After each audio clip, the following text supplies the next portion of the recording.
నమస్కారం BTV news కి స్వాగతం. ముందుగా ముఖ్యాంశాలు. పౌర సరఫరాల శాఖపై సమీక్ష నిర్వహించిన సీఎం చంద్రబాబు. గత ప్రభుత్వం ధాన్యం సేకరణ విధానాన్ని అస్తవ్యస్తం చేసి రైతుల్ని తీవ్ర ఇబ్బందులకి గురిచేసిందని సీఎం ఆగ్రహం. రానున్న రోజుల్లో ఆ తరహా ఇబ్బందులు లేకుండా చూడాలని అధికారులని ఆదేశం. రాజధానిలో సోమ మంగళవారాల్లో జంగిల్ క్లియరెన్స్ ప్రారంభించామని మంత్రి నారాయణ వెల్లడి. రాజధానిలో తమ కార్యాలయాల ఏర్పాటుకు గడువును మరొక 2 ఏళ్లకు పెంచామని స్పష్టీకరణ. జిల్లా రహదారి భద్రత కమిటీ సమావేశాన్ని నిర్వహించిన జిల్లా కలెక్టర్ సృజన. జిల్లాలో రోడ్డు ప్రమాదాల నివారణకు పటిష్ట కార్యాచరణ ప్రణాళికను అమలు చేయాలని సూచన. బాపు మ్యూజియంలో ఏర్పాటు చేసిన భావన ఋషి చేనేత హస్తకళ ప్రదర్శనను ప్రారంభించిన మాజీ ఎమ్మెల్యే బంగవీటి రాధ. నగరవాసులు తిలకించి ఆదరించాలని విజ్ఞప్తి. గత ప్రభుత్వం ధాన్యం సేకరణ విధానాన్ని అస్తవ్యస్తం చేసి రైతులను తీవ్ర ఇబ్బందులకి గురిచేసిందని సీఎం చంద్రబాబు ఆగ్రహం వ్యక్తం చేశారు. రానున్న రోజుల్లో ఆ తరహా ఇబ్బందులు లేకుండా చూడాలని అధికారుల్ని ఆదేశించారు. రైతులకి ధాన్యం సేకరణ సొమ్ము చెల్లింపులోనూ తీవ్ర జాప్యం చేశారని, దీనివలన అన్నదాతలు ఇబ్బందులు పడ్డారని సీఎం పేర్కొన్నారు. ఏపీ ముఖ్యమంత్రి చంద్రబాబు నాయుడు పౌర సరఫరాల శాఖపై సమీక్ష నిర్వహించారు. ధాన్యం సేకరణ విధానం, రేషన్ బియ్యం సరఫరా, డోర్ డెలివరీ విధానం, పనితీరు, నిత్యావసర వస్తువుల ధరల నియంత్రణ తదితర అంశాలపై అధికారులతో సచివాలయంలో సమీక్ష జరిపారు. గత ప్రభుత్వం ధాన్యం సేకరణ విధానాన్ని అస్తవ్యస్తం చేసి రైతుల్ని తీవ్ర ఇబ్బందులకి గురిచేసిందని పేర్కొన్న సీఎం చంద్రబాబు రానున్న రోజుల్లో ఆ తరహా ఇబ్బందులు లేకుండా చూడాలని అధికారుల్ని ఆదేశించారు. రైతులకి ధాన్యం సేకరణ సొమ్ము చెల్లింపులోనూ తీవ్ర జాప్యం చేశారని, దీనివలన అన్నదాతలు ఇబ్బందులు పడ్డారని సీఎం పేర్కొన్నారు.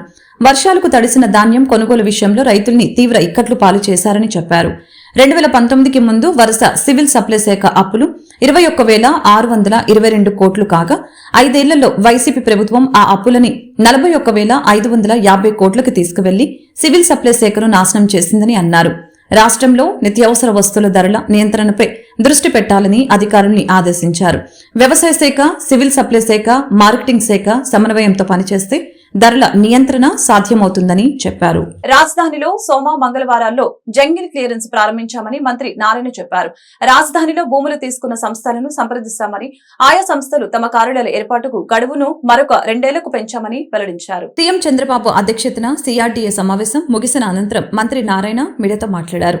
రాజధానిలో సోమ మంగళవారాల్లో జంగిల్ క్లియరెన్స్ ప్రారంభించామని చెప్పారు.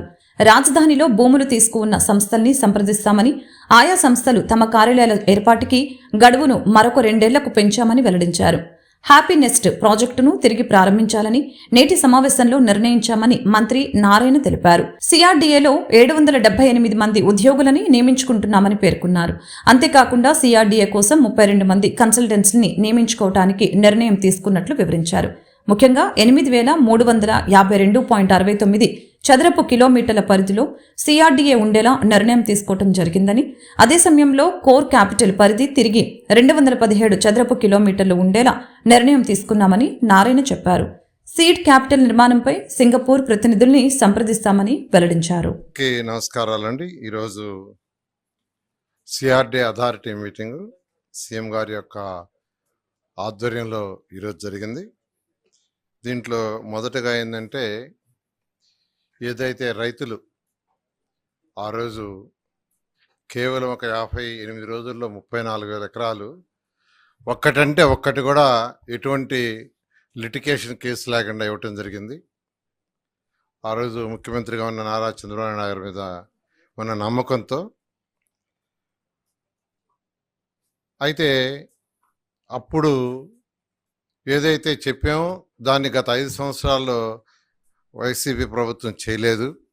రైతులు చాలా ఇబ్బందులు పడ్డారు, మానసికంగా ఒత్తిడికి లోనయ్యారు, ఫైనాన్షియల్గా కూడా ఇబ్బంది పడ్డారు, కోర్టుకు పోయారు, కోర్టులలో సఫర్ అయ్యారు. అందులో వాళ్ళకి ఏదైతే యాన్యుటీ ఉందో యాన్యుటీని, పెన్షన్స్ ఈ రెండింటినీ మరొక 5 సంవత్సరాలకి పొడిగిచ్చేదానికి ఈరోజు అథారిటీ తీసుకున్నది. అంటే అంతకుముందు యాన్యుటీలో జరీబ్ అయితే 5,000, జరీబ్ కాకుండా ఉంటే 3,000 ఎవరీ ఇస్తున్న ఎన్హాన్స్మెంట్. అలా కాకుండా ఈరోజు వాళ్ళకి ఎంత అయితే ఉందో అదే అమౌంట్ రాబోయే 5 సంవత్సరాలకి కంటిన్యూస్గా ఇచ్చే విధంగా. అంటే ఈరోజు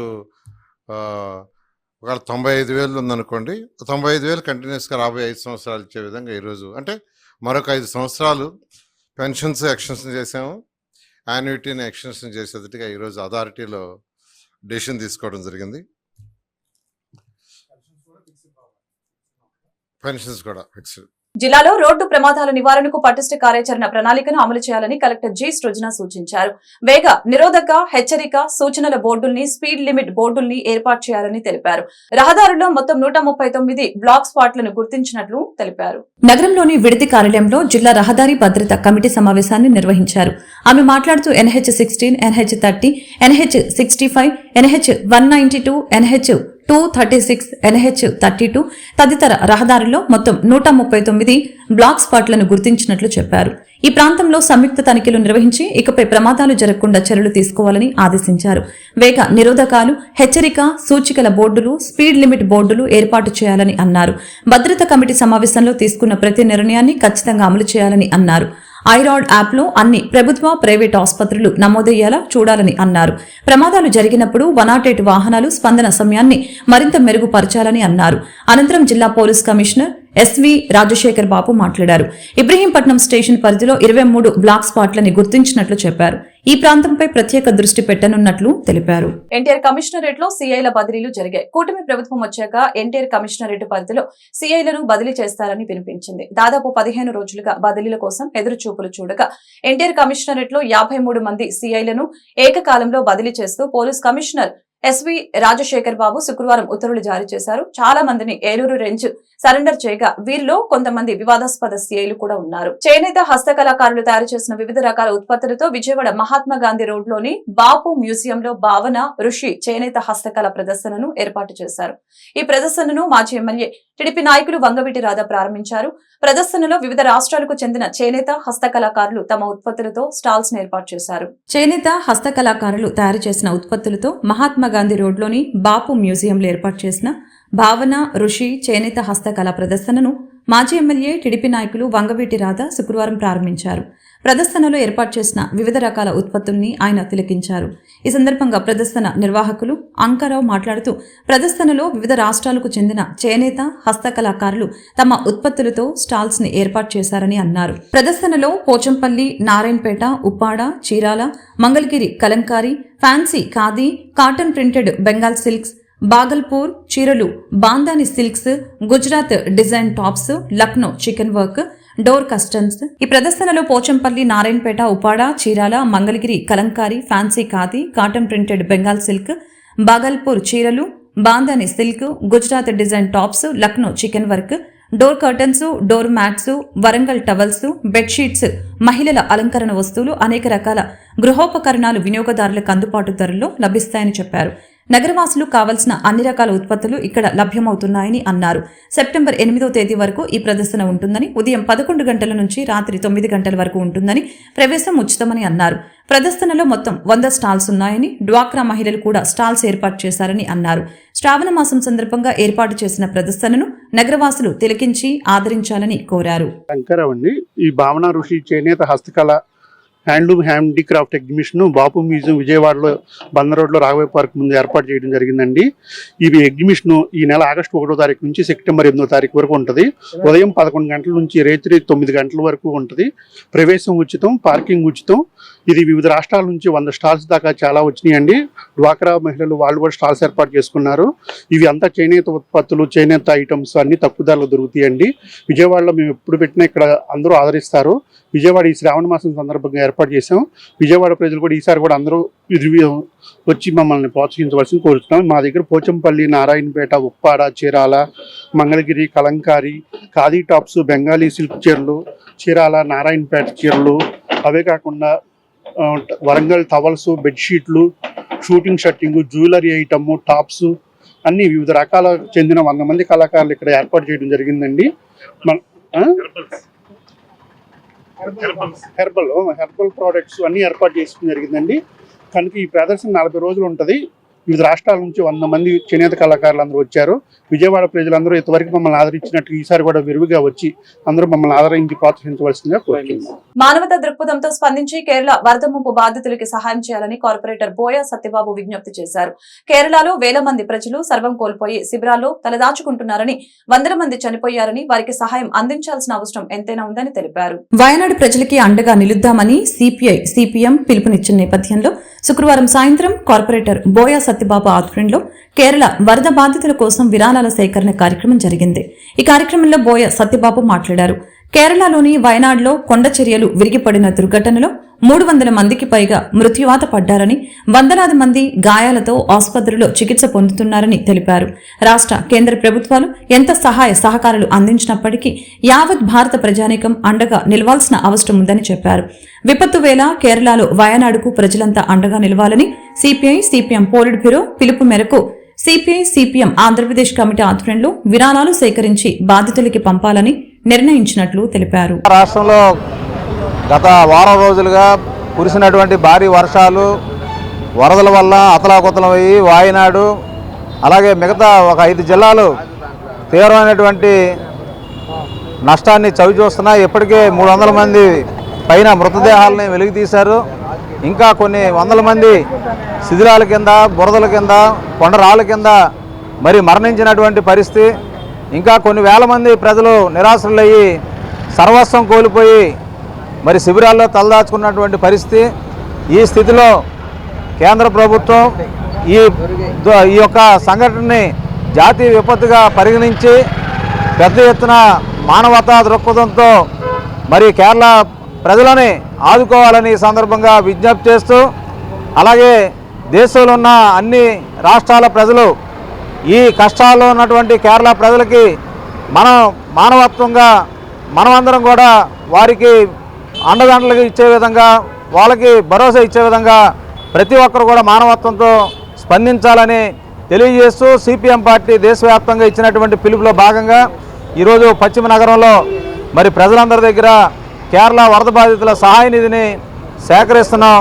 ప్రజలందరూ కూడా ఈ సహాయాన్ని, మీకు తోచిన సహాయాన్ని మరి వరద బాధితులకు అందించి మన యొక్క దేశంలో ఇబ్బందుల్లో ఉన్నటువంటి ప్రజలకి మనవంతు తోడ్పాటు ఇవ్వాల్సిందిగా సిపిఎం పార్టీగా విజ్ఞప్తి చేస్తున్నాం. ఆటో బోల్తాపడి కార్పెంటర్ మృతి చెందిన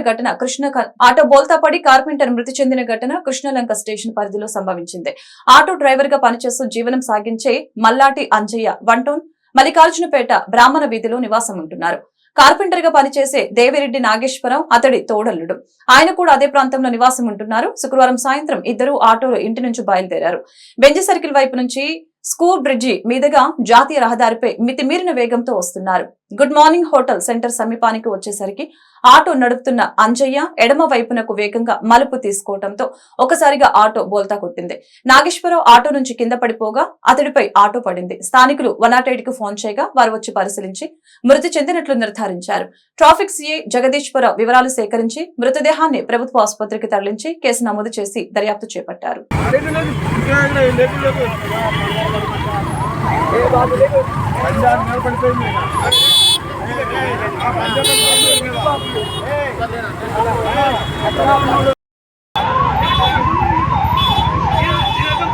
దుర్గా కోఆపరేటివ్ అర్బన్ బ్యాంకు డిపాజిట్దారులకు వెంటనే నగదును చెల్లించాలని సిపిఐ నగర కార్యదర్శి జి కోటేశ్వర డిమాండ్ చేశారు. ప్రముఖ బ్యాంకులలో ఒకటి అయిన దుర్గా కోఆపరేటివ్ బ్యాంకు కొన్ని కారణాల వలన డిపాజిట్దారులకు సొమ్మును ఇవ్వలేకపోయిందని, దీనితో డిపాజిట్దారులు చాలా ఇబ్బందులకి గురవుతున్నారని ఆయన వాపోయారు. ఈ విషయమై కలెక్టర్ కార్యాలయం నందు వినతి పత్రాన్ని అందజేసినట్లు ఈ సందర్భంగా వ్యాఖ్యానించారు. ఈ నేపథ్యంలో ఆయన మాట్లాడుతూ దుర్గా కోఆపరేటివ్ అర్బన్ బ్యాంకు దాదాపుగా 100 సంవత్సరాల చరిత్ర కలిగి ఆర్థిక స్థితిగతుల పెంపుకు దోహదపడిందని తెలిపారు. నగరవాసులకి ఆర్థికంగా ఉపయోగపడుతూ అత్యుత్తమ సేవలు అందించిందని చెప్పారు. అనేక మంది ఈ బ్యాంకు ద్వారా రుణాలు పొంది వ్యాపారాలను అభివృద్ధి చేసుకున్న సందర్భాలు చాలా ఉన్నాయని పేర్కొన్నారు. అయితే డిపాజిట్దారులకి 57,45,00,000 రూపాయలు ఇవ్వవలసి ఉందని, దుర్గా కోఆపరేటివ్ బ్యాంకు సొమ్ము ఇతర బ్యాంకులలో 65 కోట్ల రూపాయలు ఉందని, తక్షణమే ఆ నగదును డిపాజిట్దారులకి అందజేయాలని విజ్ఞప్తి చేసినట్లు తెలిపారు. నగరంలో 100 సంవత్సరాల చరిత్ర కలిగినటువంటి the Durga cooperative urban bank limited చాలా మంది ఆర్థిక స్థితిగతుల పెంపుదలకు కుటుంబాలకు ఉపయోగపడింది. ఆ రకంగా బ్యాంకులో లోన్ తీసుకొని వారు ఆ వ్యాపారాలని అభివృద్ధి చేసుకున్నటువంటి చరిత్ర కూడా విజయవాడ నగరంలో ఉన్నది.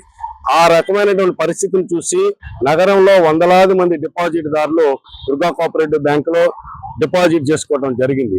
సుమారు 57,42,00,000 రూపాయలు డిపాజిట్దారులకు బ్యాంకు చెల్లించవలసి నేటికి ఉన్నది.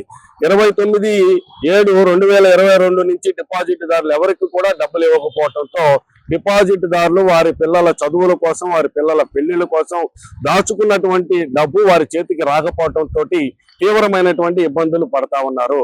కావున యాజమాన్యానికి విజ్ఞప్తి చేశాం. ఈ రోజున కలెక్టర్ గారికి కూడా విజ్ఞప్తి చేసినటువంటిది, దుర్గా కోఆపరేటివ్ బ్యాంక్ డిపాజిట్దారులకు ఇవ్వవలసింది 57,45,00,000 రూపాయలు. కోఆపరేటివ్ బ్యాంకుకి సంబంధించినటువంటి డబ్బు ఇతర బ్యాంకుల్లో సుమారు 65 కోట్ల రూపాయలు ఇతర బ్యాంకుల్లో డబ్బు ఉన్నది. ఆ డబ్బు విత్డ్రా చేసి డిపాజిట్దారులందరికీ చెల్లించినట్లయితే ఇంకా బ్యాంకుకి 7 కోట్ల రూపాయలు డబ్బు మిగులుతుంది.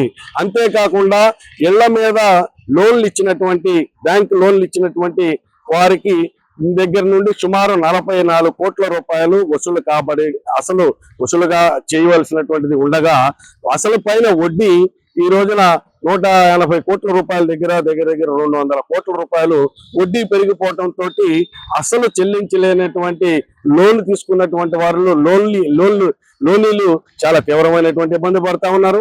దీనికి కలిగిన కారణం ప్రపంచ విపత్తు కరోనా వచ్చిన దగ్గర నుంచి సకాలంలో చెల్లించలేకపోయారు. తర్వాత లోనీలు అందరూ కూడా యాజమాన్యానికి విజ్ఞప్తి చేశారు, 1 టైం సెటిల్మెంట్ చేయండి, వడ్డీలు తగ్గించండి, మేము మొత్తాలు చెల్లిస్తామని చెప్పి. ఇప్పటికి 2 సంవత్సరాలు అవుతున్నప్పుడు కూడా వారు ఏ రకమైన కట్టాలి కట్టద్దు అనేటటువంటిది తేల్చకపోవడంతో వడ్డీ అప్పుడు ముప్పుడైపోయి ఈ రోజున కోట్ల రూపాయలు పెరిగిపోయింది. కాబట్టి దీన్ని దృష్టిలో పెట్టుకొని కలెక్టర్ గారికి ప్రభుత్వానికి విజ్ఞప్తి చేసేది, కోఆపరేటివ్ డిపార్ట్మెంట్ వారి దీంట్లో జోక్యం చేసుకొని మొత్తం డిపాజిట్దారులకి మొత్తం ఇవ్వాల్సినటువంటి డిపాజిట్ 57,42,00,000 రూపాయలు డిపాజిట్లు చెల్లించడం ద్వారా, అలాగే ఆర్బీఐ కాంప్రమైజ్ సెటిల్మెంట్ చేసుకోమని చెప్పి మాస్టర్ సర్క్యులర్ రిలీజ్ చేసింది. మాస్టర్ సర్క్యులర్ అనుగుణంగా కనుక కాంప్రమైజ్ సెటిల్మెంట్ చేసుకుంటే ఇళ్లపై లోన్ తీసుకున్న వారి దగ్గర నుంచి వడ్డీ తగ్గించగలిగితే అసలు 43 కోట్ల రూపాయలతో పాటు ఎంతో కొంత మంచిగా వడ్డీ వచ్చేటటువంటి పరిస్థితి ఉంటుంది. ఆ రకంగా వసూలు చేయడం ద్వారా ఈ రోజున డిపాజిట్దారులకు చెల్లించవచ్చు, ఇళ్ళు లోన్ తీసుకున్నటువంటి వారికి వడ్డీ తగ్గించవచ్చు. అలా చేయడం వల్ల 100 కోట్ల రూపాయలకు పైగా బ్యాంకుకు కూడా అసలు మిగిలేటటువంటి పరిస్థితి ఉంటుంది. బ్యాంకు కూడా భవిష్యత్తులో తన స్థిరత్వాన్ని నిలబెట్టుకొని బ్యాంకుని కొనసాగించుకోవడానికి దానికి కూడా అవకాశం ఉంటుంది. కాబట్టి ఉభయతారకంగా డిపాజిట్దారులకి, లోన్ తీసుకున్న వారికి, అలాగే బ్యాంకు స్థిరత్వానికి అవకాశం ఉంటుంది. కాబట్టి ఆ వైపుగా ప్రభుత్వం నుంచి కోఆపరేటివ్ డిపార్ట్మెంట్ వారు జోక్యం చేసుకొని ఆర్బీఐ వారితో కూడా చర్చలు జరిపి ఆర్బీఐ వారు పెట్టినటువంటి ఆంక్షలు ఏదైతే ఉన్నాయో ఆంక్షల్ని సరళీకరిస్తూ మాస్టర్ సర్క్యులర్ అనుగుణంగా కాంప్రమైజ్ చేస్తే అందరికీ కూడా ఉపయోగం ఉంటది కాబట్టి ఆ వైపుగా చర్యలు చేపట్టమని చెప్పి సిపిఐగా కలెక్టర్ గారికి విజ్ఞప్తి చేశాం. కలెక్టర్ గారు కూడా సానుకూలంగా స్పందించారు. రాబోయేటటువంటి కాలంలో అందరినీ ఆదుకునేటటువంటి పద్ధతిలో ప్రభుత్వం దీనిపైన స్పందించాలని చెప్పి సిపిఐగా విజ్ఞప్తి చేస్తాం. క్విట్ ఇండియా ఉద్యమ స్ఫూర్తితో ఆగస్టు 9వ తేదీన దేశవ్యాప్తంగా క్విట్ కార్పొరేషన్ ఉద్యమాన్ని చేపడుతున్నామని రైతు సంఘాల సమన్వయ సమితి రాష్ట్ర కన్వీనర్ వడ్డే శోభనాద్రీశ్వరరావు తెలిపారు. విజయవాడలో రైతు సంఘాల సమన్వయ సమితి ఆధ్వర్యంలో నిర్వహించిన మీడియా సమావేశంలో వడ్డే శోభనాద్రీశ్వరరావు, కేశవరావులు మాట్లాడుతూ కేంద్ర ప్రభుత్వం ప్రవేశపెట్టిన 3 నల్ల చట్టాలకు వ్యతిరేకంగా రైతులు చేపట్టిన ఉద్యమాన్ని విరమించాల్సిందిగా కోరుతూ ప్రధాని ఇచ్చిన లిఖితపూర్వక హామీలను అమలు చేయాలని డిమాండ్ చేశారు. కేంద్ర ప్రభుత్వం 3 నల్ల చట్టాలను వెనక్కి తీసుకుంటూ గతంలో ప్రధాని మోదీ రైతులకు హామీ ఇచ్చారని గుర్తు చేశారు. హామీలను అమలు చేయకపోగా తిరిగి నల్ల చట్టాలను తీసుకువచ్చిందని ఆరోపించారు. ఈ చట్టాల వలన కార్పొరేటర్లకు అనుకూలంగా కేంద్రం వ్యవహరిస్తూ రైతాంగాన్ని పీల్చి పిప్పి చేస్తున్నారని ఆవేదన వ్యక్తం చేశారు. కార్పొరేటర్లకు రాయితీలు ఇస్తున్నారు కానీ వ్యవసాయానికి ఎందుకు ఇవ్వటం లేదని ప్రశ్నించారు. ఆగస్టు 9వ తేదీన దేశవ్యాప్తంగా క్విట్ కార్పొరేట్ ఉద్యమాన్ని రాష్ట్రంలో అన్ని జిల్లాల కలెక్టరేట్ల ముందు నిర్వహిస్తామని తెలిపారు. రైతులకు మద్దతు ధరలు, రుణమాఫీ వంటి కార్యక్రమాలు చేపట్టాలని డిమాండ్ చేశారు. ఢిల్లీలో జరిగిన సంయుక్త కిసాన్ మోర్చా జనరల్ బాడీ సమావేశంలో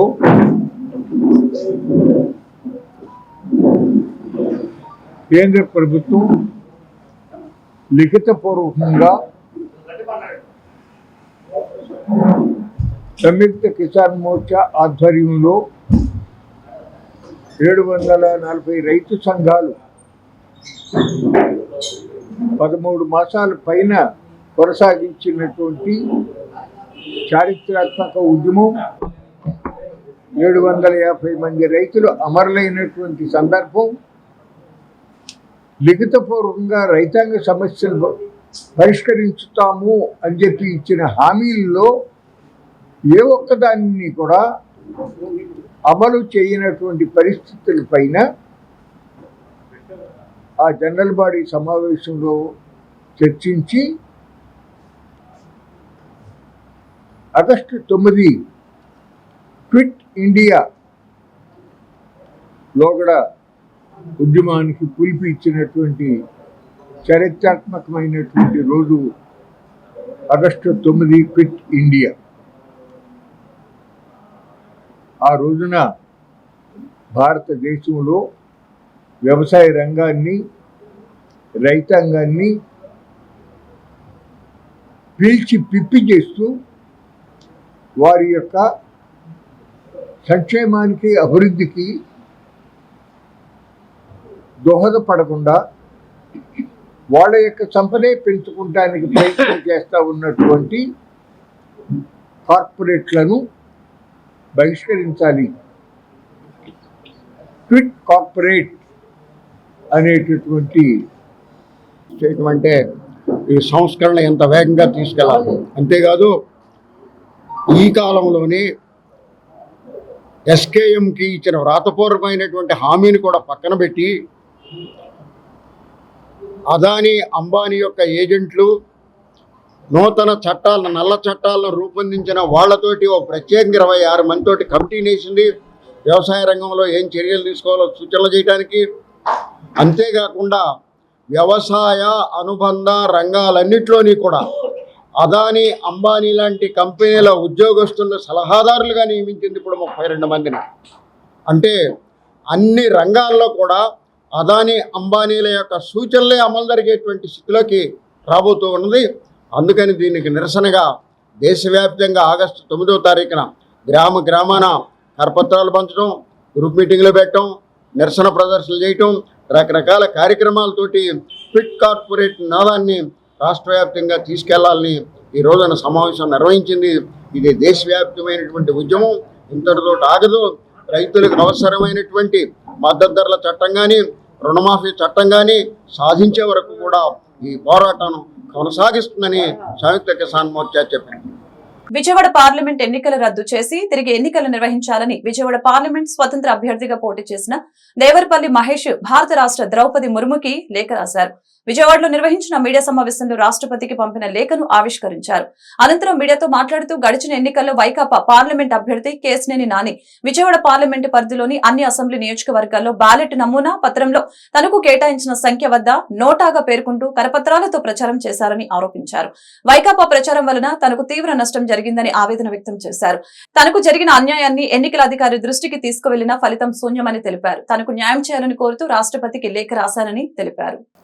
ఈరోజు విజయవాడ గాంధీనగర్ ప్రెస్ క్లబ్లో భారత రాష్ట్రపతి ద్రౌపది ముర్ము గారికి విజయవాడ పార్లమెంటు ఎన్నికలు జరిపించిన విధానం అనే దాని మీద వారికి భారీ బహిరంగ లేఖ ఒకటి రాయడం జరిగింది.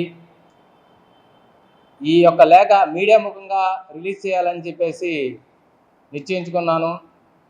అందుకని ఈ విషయాన్ని మీడియా ముఖంగా తెలియజేయడానికి ఈ ప్రెస్ మీట్ అనేది అనౌన్స్ చేశాను.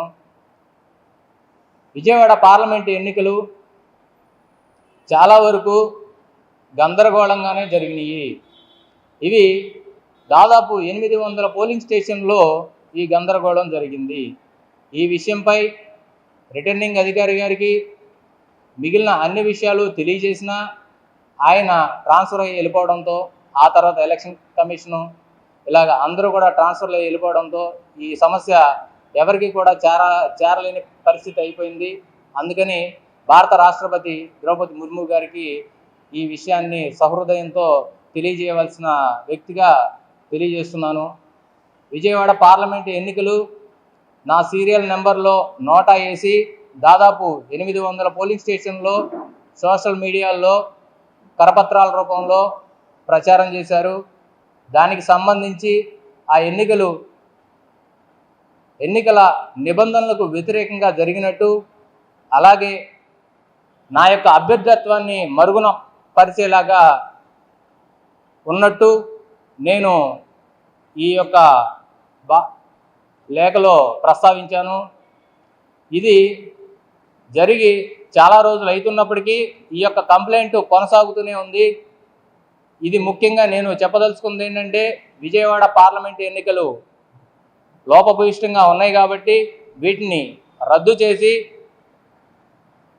వైఎస్ఆర్ కాంగ్రెస్ పార్టీ వాళ్ళని డిస్క్వాలిఫై చేసి మళ్ళీ తిరిగి ఎన్నికలు నిర్వహించాలనే దాని మీద నేను ఈ బహిరంగ లేఖ రాష్ట్రపతి ద్రౌపది ముర్ము గారికి పంపిస్తున్నాను. ఓకే, వార్తలు ముగించే ముందు ముఖ్యాంశాలు మరొకసారి. పౌర సరఫరాల శాఖపై సమీక్ష నిర్వహించిన సీఎం చంద్రబాబు. గత ప్రభుత్వం ధాన్యం సేకరణ విధానాన్ని అస్తవ్యస్తం చేసి రైతుల్ని తీవ్ర ఇబ్బందులకి గురి చేసిందని సీఎం ఆగ్రహం. రానున్న రోజుల్లో ఆ తరహా ఇబ్బందులు లేకుండా చూడాలని అధికారులని ఆదేశం. రాజధానిలో సోమ మంగళవారాల్లో జంగిల్ క్లియరెన్స్ ప్రారంభించామని మంత్రి నారాయణ వెల్లడి. రాజధానిలో తమ కార్యాలయాల ఏర్పాటుకు గడువును మరొక 2 ఏళ్లకు పెంచామని స్పష్టీకరణ. జిల్లా రహదారి భద్రత కమిటీ సమావేశాన్ని నిర్వహించిన జిల్లా కలెక్టర్ సృజన. జిల్లాలో రోడ్డు ప్రమాదాల నివారణకు పటిష్ట కార్యాచరణ ప్రణాళికను అమలు చేయాలని సూచన. బాపు మ్యూజియంలో ఏర్పాటు చేసిన భావన, ఋషి చేనేత హస్తకళ ప్రదర్శనను ప్రారంభించిన మాజీ ఎమ్మెల్యే వంగవీటి రాధ. నగరవాసులు తిలకించి ఆదరించాలని విజ్ఞప్తి. ఈ వార్తలు ఇంతటితో సమాప్తం. మరొక బులెటిన్లో మళ్ళీ కలుద్దాం. నమస్కారం.